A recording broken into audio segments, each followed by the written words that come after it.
Good morning to everyone. Welcome back to another video tutorial from Biology World. आप सभी को पता है कि बिहार बोर्ड ने अपना मॉडल सेट जारी कर दिया है और आज उसी के संदर्भ में मैं इसका आंसर आप लोगों को बताने जा रहा हूँ। यहाँ पर कुछ इंस्ट्रक्शंस दिए हुए हैं और इस इंस्ट्रक्शंस को आप फॉलो करेंगे और इसे आप पढ़ लेंगे।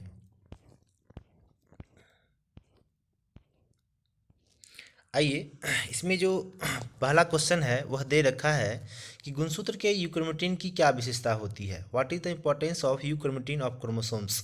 देखिए, सबसे पहले आपको ये पता करना होगा कि क्रोमेटिन होता क्या है। आप सभी जानते हैं कोशिका के बारे में कि कोशिका यानी कि सेल में क्या होता है, एक न्यूक्लियस होता है। एक क्या होता है? न्यूक्लियस। इसे हम न्यूक्लियस यानी कि केंद्रक मानते हैं। और केंद्रक के अंदर में क्या होती है? धागे की समान संरचनाएं होती हैं और इन्हीं संरचना को हम लोग कहते हैं क्रोमेटिन। क्या कहते हैं? क्रोमेटिन। ये क्रोमेटिन दो प्रकार के होते हैं। जहाँ पर क्रोमेटिन के धागे काफ़ी घने होते हैं, जहाँ पर क्रोमेटिन के धागे काफ़ी घने होते हैं वो कहलाता है हेट्रोक्रोमेटिन। वो क्या कहलाता है? हेट्रोक्रोमेटिन कहलाता है। लेकिन जहाँ पर क्रोमेटिन के धागे काफ़ी उसकी संख्या कम रहती है यानी कि हल्के लूजली पैक्ड होते हैं, उसे हम लोग कहते हैं यूक्रोमेटिन। यानी कि यूक्रोमेटिन जो होता है वो हल्के रंग का प्रतीत होता है, लेकिन हेट्रोक्रोमेटिन जो होता है गाढ़े रंग का प्रतीत होता है। इसलिए यूक्रोमेटिन जो होता है ज़्यादा एक्टिव होता है। ठीक है, तो इसका आंसर आपका हो जाएगा गुण अनुवांशिकता यह क्या होगा? सक्रिय होगा। अनुवांशिकता यह क्या होगा? सक्रिय होगा। फर्स्ट का ए हो जाएगा। आप लोग मिला लीजिएगा अपना। सेकेंड क्वेश्चन कहता है कि जिम कॉर्बेट नेशनल पार्क जो है किसके लिए फेमस है? जिम कॉर्बेट नेशनल पार्क जो है वह फेमस है आपके टाइगर रिजर्व के लिए। ठीक है, उसके बाद थर्ड क्वेश्चन में हम लोग आते हैं। थर्ड क्वेश्चन कहता है कि हाइब्रिड हाइब्रिड विगर निम्नलिखित में से किस घटना के कारण होती है? Hybrid vigour is due to the which event in the following. तो इसमें इसका आंसर हो जाएगा हेट्रोजाइगोसिटी। हेट्रोजाइगोसिटी जितनी अधिक होगी वेरिएशंस जो होगा उतना ही अधिक होगा। इस बात को ध्यान रखिएगा। फोर क्वेश्चंस इज मनुष्य का अवशेषी अंग इनमें से कौन सा है? मनुष्य का अवशेषी अंग जो है इनमें से कौन सा है? तो आपको ध्यान रखना होगा कि कॉक्सिक्स जो है, जो वर्टिब्रल टेल के नाम से भी जाना जाता है, ये जो होता है इसमें से मनुष्य का अवशेषी अंग है, यानी कि जिसका वर्तमान समय में हमारे शरीर में कोई इसका फंक्शन नहीं है।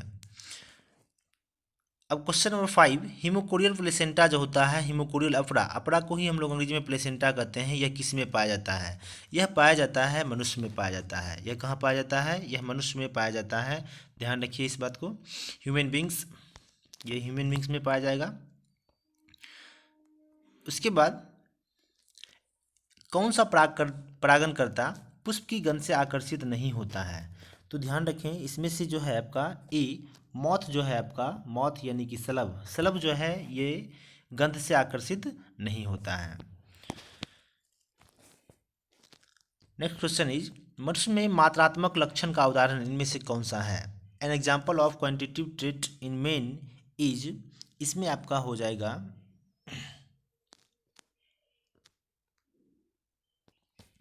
इसका आंसर आपको हो जाएगा त्वचा का रंग। ध्यान रखें इस बात का, त्वचा का रंग, skin colour, option number B. The next question is वह कारक जो कैंसर पैदा करता है उसे हम लोग क्या कहते हैं? वह कारक जो कैंसर पैदा करता है उसे हम लोग कार्सिनोजेन कहते हैं। ध्यान रखिए इस बात का। हमने आपको कैंसर वाले टॉपिक्स में बताया था कि वे सभी कारक जो किसी जीव में कैंसर उत्पन्न करने के लिए जिम्मेवार होते हैं उसे हम लोग कार्सिनोजेन कहते हैं। अब नेक्स्ट क्वेश्चन इज न्यूक्लिक अम्ल कितने प्रकार के होते हैं? न्यूक्लिक अम्ल दो प्रकार के होते हैं। आपने पढ़ा होगा यह दो प्रकार के होते हैं न्यूक्लिक अम्ल। एक को हम लोग बोलते हैं डीएनए और एक को हम लोग बोलते हैं RNA. DNA stands for deoxy ribonucleic acid and RNA stands for ribonucleic acids. हमने आपको यहाँ पर बताया भी था कि डीएनए जो होता है पॉलीन्यूक्लियोटाइड की दो श्रृंखला का बना होता है और पॉलीन्यूक्लियोटाइड जो होता है वह न्यूक्लियोटाइड का बना होता है। द नेक्स्ट क्वेश्चन इज पारितंत्र में पहला ट्रॉफिक स्तर होता है। The first trophic level in an ecosystem consist of, इसमें से देखिए हमने आपको बताया था कि नीचे का जो स्तर होता है पारितंत्र का वह ऑक्यूपाई करता है प्रोड्यूसर यानी कि उत्पादक। वह कौन ऑक्यूपाई करता है? वह उत्पादक का होता है। और फिर उसके बाद सेकेंड का जो ट्रॉपिक लेवल होता है वह होता है शाकाहारी का। शाकाहारी यानी कि हर्बीवोरस का होगा, ठीक है, हर्बीवोरस का होगा। तो इसमें से आपको पूछ रहा है कि पारितंत्र में यानी कि इकोसिस्टम में फर्स्ट टॉपिक लेवल किसका होगा? तो फर्स्ट टॉपिक लेवल जो होता है वह आपका उत्पादक का होता है, यानी कि आपका ऑप्शन नंबर ए हो जाएगा। इसका ऑप्शन नंबर ए हो जाएगा, प्राइमरी प्रोड्यूसर हो जाएगा आपका। उसके बाद आ जाइए, कोशिकीय जीन का नाम बताएं जो सक्रिय होने पर कैंसर का कारण बन सकते हैं। कोशिकीय जीन का नाम बताएं जो सक्रिय होने पर कैंसर का कारण बन सकते हैं। Name the cellular jeans which when activated can cause cancer. अब देखिए, थोड़ा सा इसके लिए आपको फिजियोलॉजी समझना होगा। फिजियोलॉजी इसका क्या कहता है? आप सभी पढ़े हैं कि कैंसर का जो जीन होता है उसे हम लोग कहते हैं प्रोटो ऑन्कोजीन। उसे हम लोग क्या कहते हैं? प्रोटो ऑन्कोजीन कहते हैं। प्रोटो ऑन्कोजीन कहते हैं। और जब ये जीन किसी कार्सिनोजेन के माध्यम से सक्रिय हो जाता है तो यह कहलाता है ऑन्कोजीन। तो यह क्या कहलाता है? ऑन्कोजीन कहलाता है। और तब यह ऑन्कोजीन जो होता है शरीर में कैंसर की कोशिकाओं को जन्म देने के लिए उत्तरदायी होता है, यानी कि ट्यूमर उत्पन्न करने के लिए रिस्पॉन्सिबल होता है। तो यहाँ से अब आपको ध्यान रखना होगा, ये क्वेश्चन आपको कह रहा है कि वैसे कोशिकीय जीन का नाम बताएं जो सक्रिय होने पर कैंसर के कारण बन सकते हैं। यानी कि पूछ रहा है, सक्रिय होने पर पूछ रहा है ना। तो सक्रिय होता है इसमें से ऑन्कोजीन्स। ऑन्कोजीन्स कैंसर के लिए सक्रिय जीन होता है, लेकिन प्रोटो ऑन्कोजीन्स जो होता है कैंसर के लिए इनएक्टिव होता है। यानी कि इसमें से आपका जो आंसर हो जाएगा वो प्रोटो ऑन्कोजीन्स हो जाएगा। प्रोटो ऑन्कोजीन्स जब यही जीन सक्रिय होगा उसके बाद जो होगा शरीर में कैंसर की कोशिका को जन्म देगा। आइए, next question is, gene gun किसकी मदद से जीन कोशिकाओं को जीन गन किसकी मदद से जीन को कोशिकाओं में प्रवेश करा सकता है? तो इसमें जो होता है माइक्रो पायलेट्स होता है, आपने पढ़ा होगा। यहाँ पर टंगस्टन के माइक्रो पायलेट्स होते हैं या फिर गोल्ड के होते हैं, जिस पर डीएनए को कोटेड करके बमबारी कराया जाता है सेल पर। आइए, नेक्स्ट क्वेश्चन इज, अनुवांशिकता रूपांतरित फ्लेवर सेवर क्या है? Flavr Savr is genetically modified. ये आपका जो है टमाटर है, यानी कि टोमेटो है। अभी प्रेजेंट टाइम में आप देखते होंगे जो टमाटर होते हैं उसे हम पके हुए टमाटर को कई दिनों तक रख सकते हैं, और ये जो है आपका फ्लेवर सेवर का ही एग्जाम्पल है। नेक्स्ट क्वेश्चन, संख्या का सीधा पिरामिड इनमें से किसमें अनुपस्थित होगा? संख्या का सीधा पिरामिड इनमें से किसमें अनुपस्थित होगा? अब देखिए, upright pyramid of number is absent in which of the following. यहाँ पर आपको ध्यान रखना है, सबसे पहले आपको खोजना है। क्वेश्चन कह रहा है कि किसमें एब्सेंट होगा, किसमें एब्सेंट होगा। तो देखिए, तो घास स्थल में क्या होता है, ये संख्या का पिरामिड सीधा ही होता है। तालाब में भी सीधा होता है, ठीक है, और इसके बाद झील में भी सीधा होता है। लेकिन यदि कभी कभार हम कुछ क्षेत्रों की बात करें, वन में क्या होता है, ये उल्टा आपका हो सकता है। क्योंकि यदि हम यहाँ पर किसी खास वर्ग किलोमीटर की बात करेंगे तो उस खास वर्ग किलोमीटर में रहने वाले जो शाकाहारी जीवों की संख्या होगी ये यहाँ पर अधिक हो सकती है। लेकिन अन्य किसी कारणों में, अन्य किसी ऑप्शन में ऐसा प्रतीत नहीं होता है। अतः जो वन का पिरामिड होगा ये कभी कभी उल्टा भी हो सकता है, लेकिन अक्सर ये भी सीधा ही होता है। अब देखिए, इसमें से क्वेश्चन है, नेक्स्ट क्वेश्चन है 15 नंबर, पारितंत्र में जिसका पुनर्वनीकरण नहीं होता है, which is not recycled in the ecosystem. Ecosystem में किसका रिसाइकलिंग नहीं हो पाता है? तो देखिए, यहाँ से ऑक्सीजन का हो जाता है। ऑक्सीजन एक प्रकार का पोषक चक्र में इसमें भी आ जाता है, नाइट्रोजन भी आ जाता है, और वाटर का भी हो जाता है। ऑक्सीजन, नाइट्रोजन और वाटर यानी कि जल का भी होता है, लेकिन एनर्जी का रिसाइकलिंग नहीं होता है। ठीक है, एनर्जी जब एक बार खर्च हो जाती है तो हो जाती है वहाँ से। ये सिर्फ क्या होते हैं, एक रूप से दूसरे रूप में रूपांतरित होता है, ऊर्जा का रूपांतरण होता है, ऊर्जा का ह्रास नहीं होता है या फिर रिसाइकलिंग नहीं हो पाएगा। अब आइए, क्वेश्चन नंबर 16। क्वेश्चन नंबर 16 कह रहा है कि शुक्राणु, वैसे शुक्राणु जिसका स्खलन नहीं हो पाता है, वे पुनः कहाँ अवशोषित हो पाते हैं? वे पुनः कहाँ अवशोषित हो पाते हैं, है ना। तो क्वेश्चन नंबर 16 का जो आंसर होगा वह आपका सी होगा, शुक्रवाहक में, यानी कि वास्ट डिफरेंस में। Spermatozoa which are not ejaculated are reabsorbed in the vas deferens. ये वास्ट डिफरेंस में फिर से अवशोषित हो जाते हैं। नेक्स्ट क्वेश्चन बोल रहा है कि संयोजी उत्तक, नेक्स्ट क्वेश्चन बोल रहा है कि आपको संयोजी उत्तक जो होता है इसमें से किस भ्रूणीय परत से बनते हैं। Connective tissue are derived from which embryonic layer. अब ध्यान रखना है इस बात को, हमने आपको बताया था कि भ्रूणीय विकास की अवधि के दौरान 3 जर्मिनल लेयर का विकास होता है। 3 जर्मिनल लेयर का विकास होता है, उसमें से हमने एक को बोला था एक्टोडर्म, एक को हमने क्या बोला था, एक्टोडर्म बोला था, और बीच वाले को हमने बोला था मीसोडर्म। क्या बोला था, मीसोडर्म बोला था। और सबसे जो इनर मोस्ट लेयर होता है उसे हम लोग कहते हैं इंडोडर्म कहते हैं, उसे हम लोग क्या कहते हैं, इंडोडर्म कहते हैं। तो ध्यान रखिएगा कि जो संयोजी ऊतक होते हैं शरीर के, उसका जो निर्माण होता है वह हमेशा आपको होता है, वह होता है मीसोडर्म से। किससे होगा, मीसोडर्म से होगा। नेक्स्ट क्वेश्चन इज अगला क्वेश्चन बोल रहा है कि जो एक्स क्रोमोसोम होता है वो एक्स क्रोमोसोम कैसा होता है। तो एक्स क्रोमोसोम जो होता है मेटासेंट्रिक होता है। यदि आपने सेल डिवीजन का चैप्टर पढ़ा होगा, सेल वाला चैप्टर, तो उसमें आपको पता होना चाहिए जो एक्स क्रोमोसोम का शेप कैसा होता है, तो वह मेटासेंट्रिक होता है।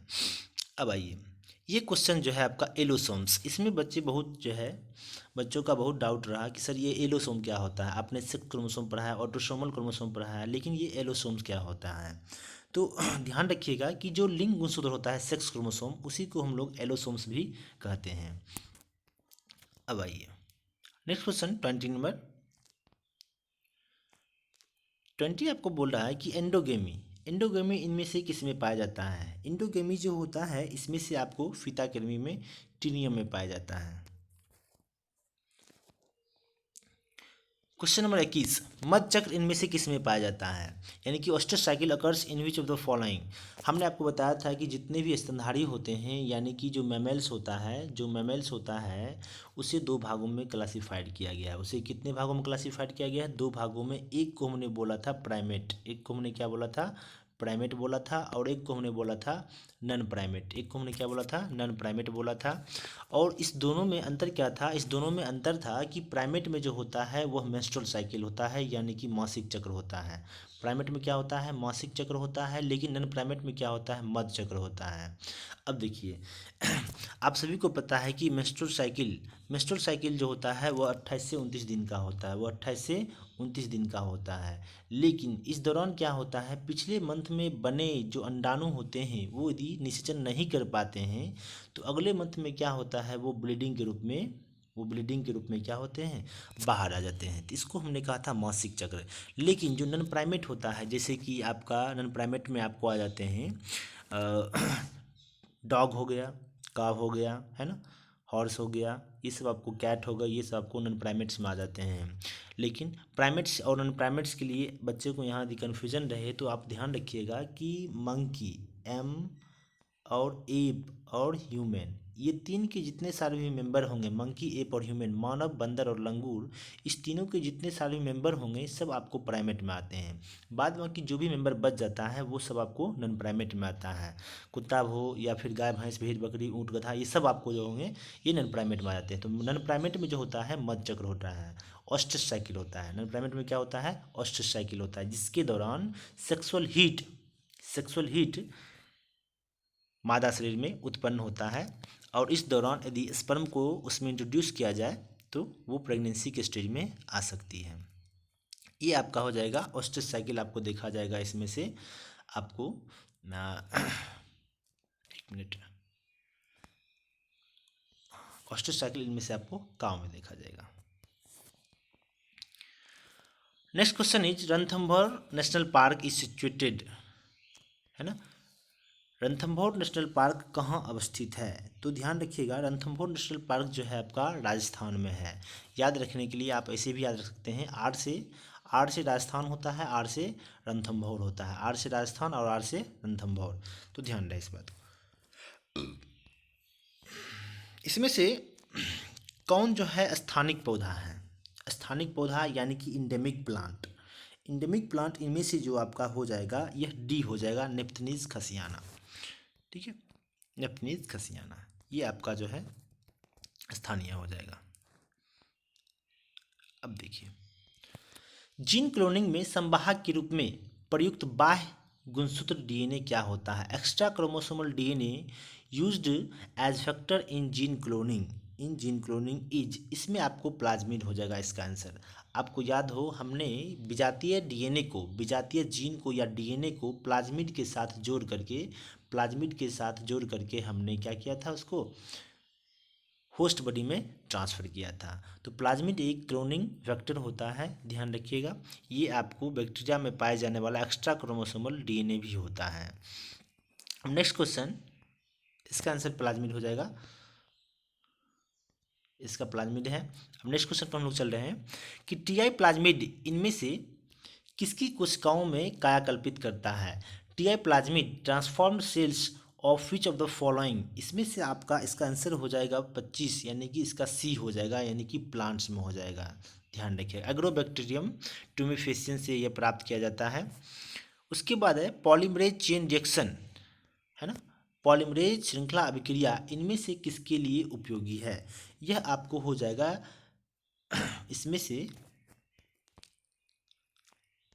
जी, अब देखिए इसमें से इसका आंसर हो जाएगा आपको 26, इसका डी हो जाएगा आपको 26 का डी, यानी कि डीएनए के प्रबंधन में, डीएनए के एम्प्लीफिकेशन में। पीसीआर एक ऐसा मेथड्स है जिसके माध्यम से हम काफ़ी कम समय में किसी वांछित डीएनए की मिलियंस ऑफ कॉपी हम तैयार कर सकते हैं। इसी के माध्यम से जो कैंसर होता है इसका डिटेक्शन किया जा सकता है।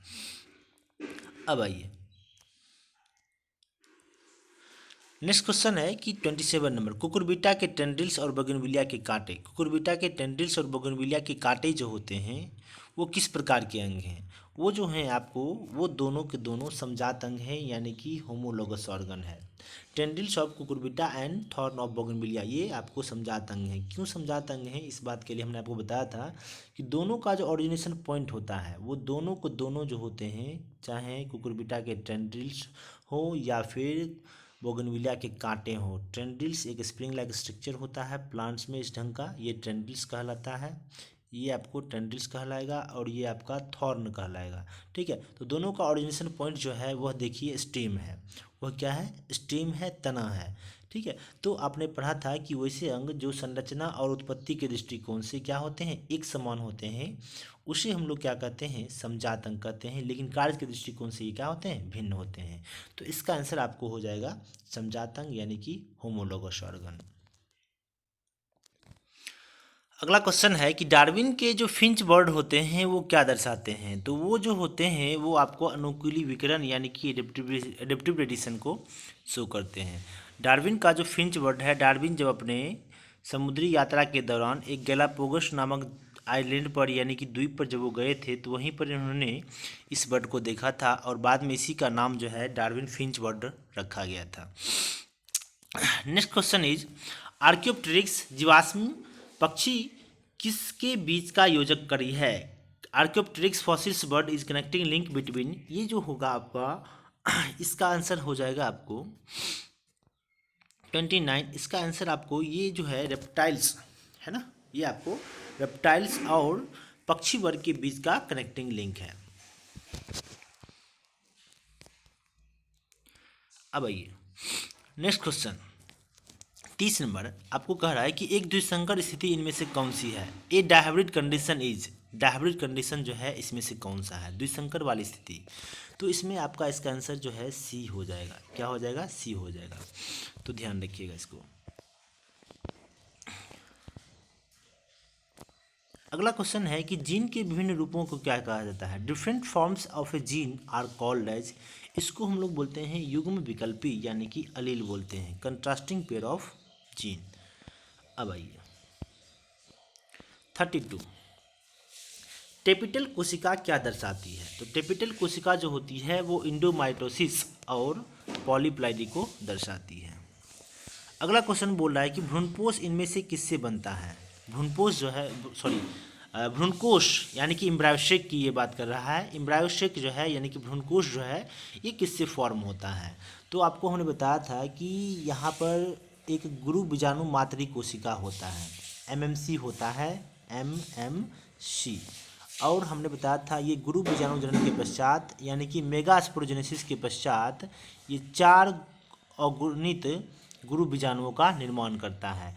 लेकिन इनमें से जो होता है केवल एक ही कार्यशील होता है, इनमें से केवल एक ही कार्यशील होता है, और यही एक कार्यशील गुरु बीजाणु आगे चल कर के क्या होता है, एक मैच्योर भ्रूणकोश का निर्माण करता है, एक मैच्योर भ्रूणकोश का निर्माण करता है, यानी कि एम्ब्रायोसेक को ये फॉर्म करता है। और आपने पढ़ा था कि एम्ब्रायोसेक जो होता है 7 कोशिकीय एवं 8 केंद्र की अवस्था होती है। तो इसका जो निर्माण, इसका जो सही ऑप्शन हो जाएगा वह आपका गुरु बीजाणु हो जाएगा। वह क्या हो जाएगा, गुरु बीजाणु हो जाएगा, यानी कि ये आपको जो है गुरु बीजाणु से मेगास्पोर से डेवलप होता है। और इसके विकास की प्रक्रिया को हम लोग बोलते हैं मोनोस्पोरिक डेवलपमेंट, यानी कि एक बीजाणुज विकास। अब आइए अगला क्वेश्चन जो है वह अगला क्वेश्चन है स्थानांतरण आरएनए इसमें से किस में पाया जाता है, यानी कि which one is present on transfer RNA, इसमें से ट्रांसफर आरएनए पर जो है इसमें से कौन पाया जाता है। तो ट्रांसफर आरएनए पर जो पाए जाने वाला है यह इसका एंटीकोडॉन होता है, यह विरोधी कूट होता है। अब आइए बहुत ही ये अच्छा क्वेश्चन है ये, reverse transcriptase, reverse transcriptase enzyme क्या है। आपने पढ़ा था सेंट्रल डोग्मा का सिद्धांत। हमने सेंट्रल डोग्मा के सिद्धांत में बताया था कि डीएनए होता है और डीएनए से जब जेनेटिक इन्फॉर्मेशन डीएनए में फ्लो करते हैं तो इसको हमने कहा था रेप्लिकेशन, यानी कि प्रतिकृति कहा था। और जब डीएनए से आरएनए में फ्लो करता है तो इसको हमने कहा था ट्रांसक्रिप्शन, इसको हमने क्या कहा था, ट्रांसक्रिप्शन कहा था। अब देखिए यहाँ से हो गया आपका डीएनए, डीएनए से फिर आपका हो जाएगा आरएनए, और फिर आरएनए से आपको हो जाएगा प्रोटीन, आरएनए से क्या हो जाएगा, प्रोटीन हो जाएगा। डीएनए से आरएनए में जब जेनेटिक इन्फॉर्मेशन फ्लो होता है तो इसको हम लोग कहते हैं ट्रांसक्रिप्शन, इसको हम लोग बोलते हैं ट्रांसक्रिप्शन। और जब आरएनए से प्रोटीन होता है तो इसको हम लोग बोलते हैं ट्रांसलेशन बोलते हैं, ठीक है। लेकिन जब डीएनए से डीएनए में होता है तो इसको हम लोग रेप्लिकेशन कहते हैं। हमने बताया था डीएनए से डीएनए बनने के लिए पॉलीमरेज एंजाइम चाहिए, लेकिन कौन सा पॉलीमरेज चाहिए, डीएनए डिपेंडेंट डीएनए पॉलीमरेज चाहिए। लेकिन डीएनए से आरएनए बनने के लिए क्या होता है, DNA dependent RNA polymerase enzyme चाहिए। लेकिन कभी कभी क्या होता है, कुछ वायरस में ये प्रोसेस उल्टा होता है। जब आरएनए से डीएनए का फॉर्मेशन होता है तो इस प्रोसेस को हम लोग कहते हैं रिवर्स ट्रांसक्रिप्शन, और इसके लिए एक एंजाइम चाहिए, वो एंजाइम होता है रिवर्स ट्रांसक्रिप्टेज। वह कौन सा एंजाइम होता है, रिवर्स ट्रांसक्रिप्टेज। यानी कि यहाँ पर आरएनए से डीएनए बन रहा है तो RNA dependent DNA polymerase, RNA dependent DNA polymerase, इसका ऑप्शन आपको हो जाएगा A, RNA dependent DNA polymerase enzyme.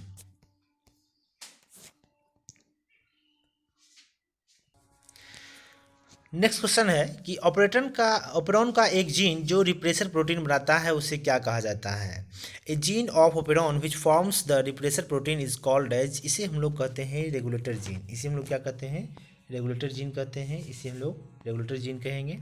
तो इसका आंसर आपको सी हो जाएगा। अगला क्वेश्चन है कि टिटनस द्वारा उत्पन्न विष किसे प्रभावित करता है। जो टिटनस द्वारा उत्पन्न विष होता है वो हमारे शरीर के स्वैच्छिक मांसपेशियों को प्रभावित करता है, यानी कि वॉलंटरी मसल्स को, वैसी मांसपेशियां जिस पर जो हमारे इच्छा के नियंत्रण में होता है, जनरली हम उसे कह सकते हैं। अब आइए अगला क्वेश्चन है आपका 38 नंबर, एड्स के विषाणु में क्या होता है। एड्स के विषाणु में आप ये इस बात से परिचित हैं कि एड्स का जो विषाणु होता है वह एचआईवी होता है। वह क्या होता है, एचआईवी होता है। और एचआईवी एक प्रकार का रेट्रोवायरस है, एचआईवी एक प्रकार का रेट्रोवायरस है। हमने बताया था आर से रेट्रोवायरस और आर से बताया था आरएनए, आर से क्या बताया था, आरएनए, यानी कि वैसे वायरस जिसके आनुवंशिक पदार्थ यानी कि जेनेटिक मटेरियल क्या होते हैं, वो आरएनए, उसे हमने कहा था रेट्रोवायरस। इसका मतलब ये बात स्पष्ट हो गई कि इसका जो जेनेटिक मटेरियल होगा आरएनए होगा। अब सिंगल स्ट्रैंडेड होगा या डबल स्ट्रैंड होगा, इस बात को पता लगाना है। तो इसका जो जेनेटिक मटेरियल होता है वह आपका हो जाएगा 38, इसका ए हो जाएगा, यानी कि सिंगल स्ट्रैंडेड आरएनए हो जाएगा, एक कुंडलिन आरएनए हो जाएगा। अगला क्वेश्चन, तंबाकू की जो लत होती है वह किसके कारण होती है।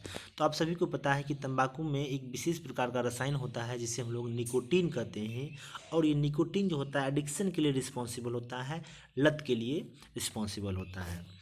आइए अगला क्वेश्चन है 40, तो घरेलू कचरा किस प्रकार के प्रदूषण का गठन करता है। Domestic waste constitutes which type of pollution, इसमें से किस तरह के प्रदूषण का गठन करेगा। तो इसका आंसर आपको हो जाएगा बायोडिग्रेडेबल पॉल्यूशन यानी कि जैव निम्नीकरणीय प्रदूषक। घरेलू जो कचरे होते हैं उसका हम वो बायोडिग्रेडेबल होता है, यानी कि वह सूक्ष्मजीवों के द्वारा अपघटित किया जा सकता है आसानी से, इसलिए इसको हम बोलते हैं जैव निम्नीकरणीय बोलते हैं। अगला क्वेश्चन, निम्नलिखित में कौन जल प्रदूषण का सामान्य संकेतक जीव है? Common indicator organisms of water pollution in the following. इसका आंसर आपको हो जाएगा ई कोलाई बैक्टीरिया। यह एक प्रकार का बैक्टीरिया है जो कि जल प्रदूषण को इंगित करता है। बॉम्बे डक एक प्रकार की मछली है। अगला क्वेश्चन 42 का इसका बी हो जाएगा, ये एक प्रकार की मछली है। नेक्स्ट क्वेश्चन 43 जो है कह रहा है कि लाइसिन से प्रचुर शक्ति, रतन और प्रोटीन इनमें से किसकी किस्में हैं? इनमें से किसकी Shakti, Rattan and protein are lysine rich varieties of which of the following. 43 का आंसर इसका डी हो जाएगा, इसका मक्का हो जाएगा।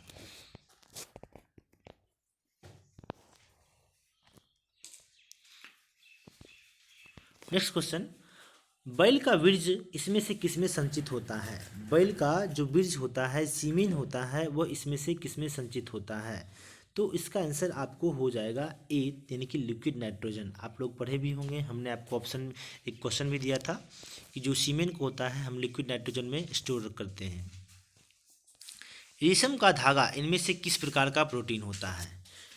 प्रोटीन इन सिल्क में जो प्रोटीन का टाइप होता है वह कौन सा टाइप होता है? वह हो जाएगा आपका फिब्रोइन है ना। अब देखिए ये क्वेश्चन का आंसर आप सभी को पता होगा। लीडिंग कोशिकाएं जो होती है वो कौन सा हार्मोन स्रावित करती है? Leydig cell secrete which of the following hormone, इसमें से कौन सा हार्मोन स्रावित करती है? तो आपको हमने बताया था कि दो पिट्यूटरी हार्मोन होता है, एक होता है LH और एक होता है FSH। एक को हमने बोला था FSH। तो LH का मतलब हमने आपको बताया था L फॉर LH और L फॉर लीडिंग सेल। तो हमने बताया था आपको कि जो लीडिंग सेल होता है उस पर काम करता है LH हार्मोन, और तब जाकर के लीडिंग सेल जो होता है वह एक हार्मोन बनाता है जिस हार्मोन का नाम है एंड्रोजन। क्या नाम है? एंड्रोजन। और जो मेन टाइप है एंड्रोजन का वह है टेस्टोस्टेरोन, जो हमारे शरीर में द्वितीयक लैंगिक लक्षण को कंट्रोल करता है और शुक्राणु बनने की प्रक्रिया का भी नियंत्रण करता है एंड्रोजन नामक हार्मोन। तो इसी एंड्रोजन का यहाँ पर एक नाम दिया गया है टेस्टोस्टेरोन। तो इसका आंसर क्या हो जाएगा? आपको टेस्टोस्टेरोन हो जाएगा।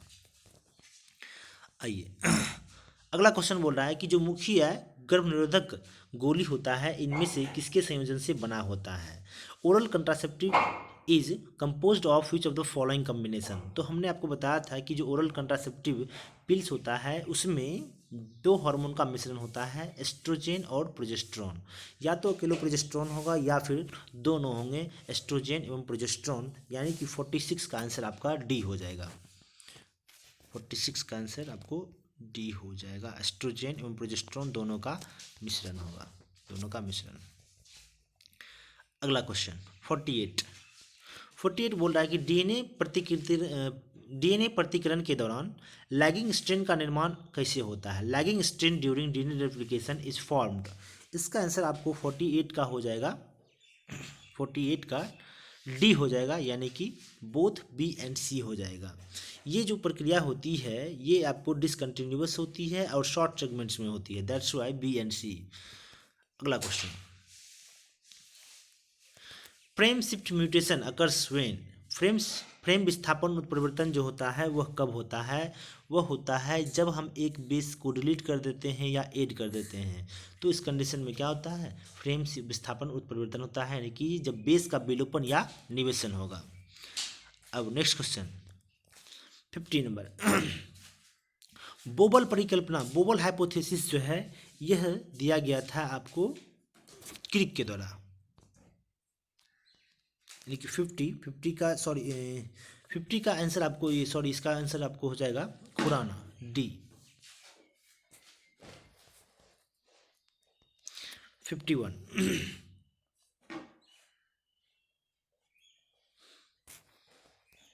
एक मिनट रुक जाइए। बोबल हाइपोथेसिस जो है यह आपको दिया गया था 50, इसका आंसर आपको क्रिक ही होगा।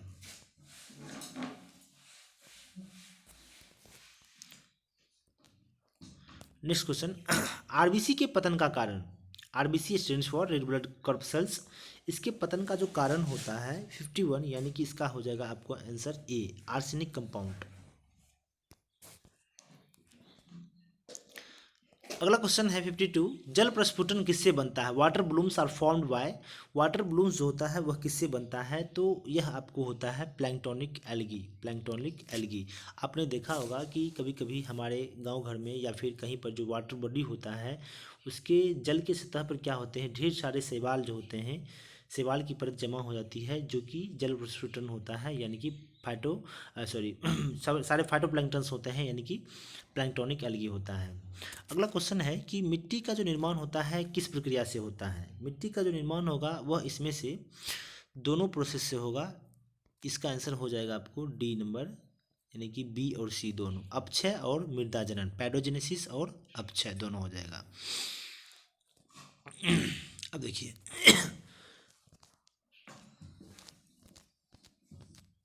अगला क्वेश्चन है कि जलोद्भिद की क्या विशेषता होती है? एक कैरेक्टरिस्टिक फीचर ऑफ हाइड्रोफाइट्स, यानी कि जो जल में पाए जाने वाले पौधे होते हैं उसकी क्या विशेषता होती है? तो उसमें की विशेषता होती है उसमें एरनकाइमा पाया जाता है।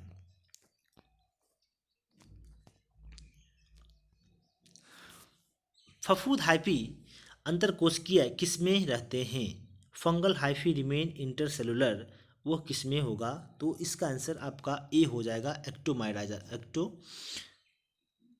एक्टोमाइकोराइजा में हो जाएगा। अब आइए अगला क्वेश्चन बोल रहा है कि प्लियोट्रोपी जीन कैसा लक्षण प्रदर्शित करता है? Pleiotropy gene shows which type of phenotype, इसका आंसर आपको हो जाएगा मल्टीपल फिनोटाइप शो करता है, विभिन्न लक्षणों को कंट्रोल करता है, इसलिए मल्टीपल फिनोटाइप। 57, निम्नलिखित में दो जीनों के लिए विषम युग्मजी कौन होगा? निम्नलिखित में दो जीनों के लिए विषम युग्मजी कौन होगा? Heterozygous organisms for two genes in following shall be, तो इसका आंसर आपको हो जाएगा कैपिटल आर स्मॉल आर और कैपिटल वाई स्मॉल वाई। ये दो जीनों के लिए विषम युग्मजी है, गोल और पीला दोनों के लिए विषम युग्मजी है। पहला ऑप्शन जो आपको दिख रहा है यह आपको दोनों जीनों के लिए सम युग्मजी है, और दूसरा ऑप्शन बी नंबर जो है आपका एक विषम युग्मजी और एक सम युग्मजी है। फिर सी में भी वैसा ही कंडीशन है, लेकिन डी वाला जो कंडीशन है इसमें आपको दोनों जीनों के लिए विषम युग्मजी है। कैपिटल आर आपको और कैपिटल आर स्मॉल आर ये भी विषम युग्मजी है, कैपिटल वाई स्मॉल वाई ये भी विषम युग्मजी है। अगला क्वेश्चन, इनमें से कौन सा भारत का जलीय पशु है? Which one is the national aquatic animals of India, इसका आंसर आपको हो जाएगा नदी डॉल्फिन, इसका आंसर आपको हो जाएगा नदी डॉल्फिन, रिवर डॉल्फिन। अगला क्वेश्चन कह रहा है कि इन सीटू कंजर्वेशन किसके अंतर्गत शामिल नहीं है ना? इन सीटू कंजर्वेशन जब हमने आपको बताया था कि जब हम किसी वन्य जीव को उसके मूल प्राकृतिक आवास में ही सुरक्षित रखते हैं तो इस प्रकार के संरक्षण को कहा था इन सीटू कंजर्वेशन। तो इसमें से देखिए कौन शामिल नहीं है, तो बायोस्फीयर रिजर्व्स ये भी शामिल है, राष्ट्रीय उद्यान ये भी शामिल है, वन्य जीव अभयारण्य ये भी शामिल है, लेकिन वानस्पतिक या प्राणी उद्यान को हम लोग जो है चिड़ियाघर के नाम से भी जानते हैं, ये एक प्रकार का एक्सिटू कंजर्वेशन है। अगला क्वेश्चन है कि आणविक कैंची जो डीएनए को विशेष स्थलों पर काटती है वह होता है रिस्ट्रिक्शन एंडोन्यूक्लियस एंजाइम, प्रतिबंधन एंडोन्यूक्लियस एंजाइम। अब देखिए हमने आपको एक क्वेश्चन भी बताया था कि आणविक कैंची जो है रेस्ट्रिक्शन एंडोन्यूक्लियस एंजाइम को आणविक कैंची कहते हैं, मॉलिक्यूलर सीजर्स कहते हैं। क्यों कहते हैं? क्योंकि यह डीएनए को विशेष स्थलों से काटता है, इसलिए इसको हम लोग आणविक कैंची कहते हैं। अगला क्वेश्चन है कि निम्नलिखित में से कौन SCID के लिए जीन थेरेपी में संवाहक के रूप में प्रयुक्त होता है? Which of the following is used as factors in gene therapy for SCID, तो इसमें आपका इसका आंसर हो जाएगा 61 का हो जाएगा आंसर आपको ए, रिट्रोवायरस। नेक्स्ट क्वेश्चन 62, इनमें से कौन सा मनुष्यों में अवशेषी अंग है? इनमें से कौन सा मनुष्यों में अवशेषी अंग है? Which are vestigial organs in human, which are vestigial organs in human, इसका आंसर आपको ऑल ऑफ द एबव हो जाएगा, इसमें से सभी हो जाएगा। अगला क्वेश्चन है आपका बीटी कपास इनमें से किसका प्रतिरोध करते हैं? Bt cotton genes repel which of the following, तो आपको पता होगा, आपने पढ़ा था बीटी कपास के बारे में, यह कीटों से बीमारी, कीटों द्वारा होने वाली बीमारी को बचाता है। यह एक प्रकार का बीटी का मतलब होता है बैसिलस थ्रोंजिसिस। बीटी का मतलब बैसिलस थ्रोंजिसिस एक प्रकार का जीवाणु है जो अपने वृद्धि की अवस्था के दौरान एक विशेष प्रकार का प्रोटीन बनाता है जो कि टॉक्सिक नेचर का होता है, इसलिए इसको हम लोग बीटी टॉक्सिन कहते हैं। इस विष को हम लोग बीटी टॉक्सिन विष कहते हैं। और यह जो है पौधों को कीटों से रक्षा करता है। जब इसके जीन का समावेशन कर दिया जाता है पौधों के साथ तो इस पौधे में भी विशेषता आ जाती है कि वो भी बीटी विष को बनाने लगता है, और जब उसे कीट खा जाते हैं तो कीटों के आहार नाल को वो परफोरेटेड यानी कि छिद्रयुक्त कर देता है, और छिद्र बनने के पश्चात उसमें क्या होती है, कीटों की मृत्यु हो जाती है। अगला क्वेश्चन है आपका 64 कह रहा है आपका कि पीसीआर में प्रयुक्त टैग पॉलीमरेज एंजाइम का सोर्स इसमें से कौन है। Source of tag polymerase enzyme used in PCR is a. इसका आंसर 64 का आंसर आपको बी हो जाएगा, थर्मोफिलिक जीवाणु यानी कि थर्मोफिलिक बैक्टीरिया। अगला क्वेश्चन है कि आनुवांशिक अभियांत्रिकी जेनेटिक इंजीनियरिंग द्वारा इंसुलिन के उत्पादन में इनमें से किसका उपयोग किया जाता है। जेनेटिक इंजीनियरिंग द्वारा इंसुलिन के उत्पादन में इनमें से किसका उपयोग किया जाता है। Which of the following is used in the production of insulin bye genetic engineering. तो 65 इसका आंसर आपका हो जाएगा बी, इकोलाई का हम लोग सर्वाधिक इस्तेमाल करते हैं जेनेटिक इंजीनियरिंग में, इकोलाई के प्रोडक्शन इंसुलिन के प्रोडक्शन में। आपको याद भी होगा हमने आपको बताया था कि 1983 ईस्वी में एक एली लिली नामक कंपनी ने जो है डीएनए का एक ऐसा सीक्वेंस तैयार किया था जो ह्यूमन इंसुलिन के ठीक सिमिलर था, और उन्होंने भी इकोलाई के माध्यम से ही इस इंसुलिन हार्मोन का प्रोडक्शन किया था। अब आइए अगला क्वेश्चन है 66। युगतम की उत्तरजीविता का विचार इसमें से किसके द्वारा प्रस्तुत किया गया था। Survival of the fittest was proposed by, तो आपको पता है चार्ल्स डार्विन। हमने डार्विनवाद पर निबंध भी आपको लिखवाया था, डार्विनिज्म पर, तो उसमें हमने आपको बताया था कि जो जीव सबसे ज़्यादा जीने के लिए योग्यतम होते हैं वही इस पर्यावरण में अपने अस्तित्व को लंबे समय तक बरकरार रख पाते हैं। यह सिद्धांत जो है चार्ल्स डार्विन के द्वारा दिया गया था। अगला क्वेश्चन है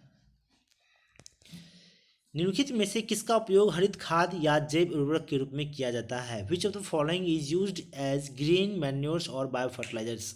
तो इसका आंसर आप लोग जानते ही होंगे, ढैंचा होता है। आपने देखा भी होगा गांव घर में लोग क्या करते हैं, ढैंचा की खेती करके ढैंचा के जब पौधे थोड़े बहुत बड़े हो जाते हैं तो फिर उसको लोग क्या करते हैं, खेत को जुतवा देते हैं, जिससे क्या होता है मिट्टी की उर्वरा शक्ति बनी रह जाती है।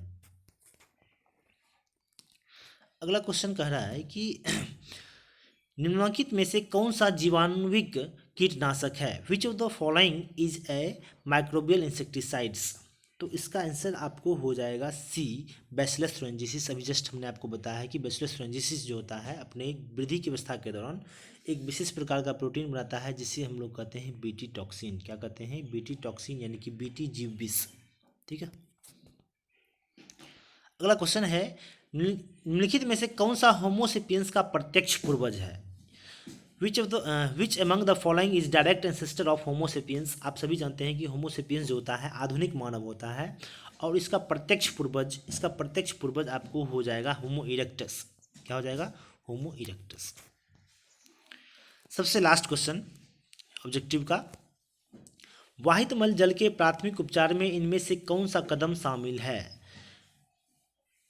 वाहित मल जल के प्राथमिक उपचार में, तो प्राथमिक उपचार में आपको पता होगा हम क्या करते हैं, सबसे पहले किसी टैंक में हम वाहित मल को, सीवेज को स्टोर करते हैं, और स्टोर करने के बाद हम उससे क्या अलग कर लेते हैं, उससे उस पर जो फ्लोटिंग मटेरियल्स होता है उसका हम उसको वहाँ से फिल्टर कर लेते हैं, अलग कर लेते हैं, और फिर कुछ समय के लिए हम वाहित मल को छोड़ देते हैं, जिसके पश्चात क्या होता है, इस दौरान जो उसमें पाए जाने वाले जो ठोस कण होते हैं नीचे पेंदी में बैठ जाते हैं, जिसको मैंने बोला था प्राइमरी सलज बोला था, यानी कि प्राथमिक आपंक बोला था। ठीक है, तो इसमें आपका इसका आंसर जो होगा यह हो जाएगा इसका आंसर बी, निस्यंदन और अवसादन, यानी कि फिल्ट्रेशन और सेडिमेंटेशन। जो नीचे प्राथमिक आपंक बैठता है वो सेडिमेंटेशन का ही प्रोसेस है, और जो फ्लोटिंग मटेरियल्स होता है उसको हम छान लेते हैं तो फिल्ट्रेशन कहलाता है, यानी कि निस्यंदन कहलाता है। तो ये रहा आपके मॉडल सेट का 70 क्वेश्चन का ऑब्जेक्टिव क्वेश्चन का जवाब।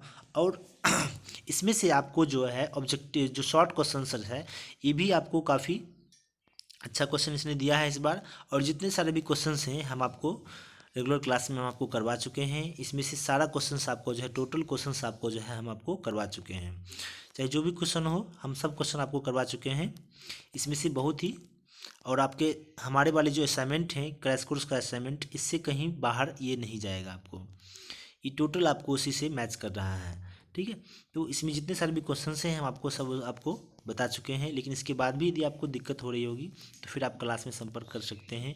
जिस क्वेश्चन में भी आपको दिक्कत हो रही होगी, सारे क्वेश्चंस के बारे में आप एक बार क्लास में संपर्क कर सकते हैं। तो that's enough for today, till then take care, be happy.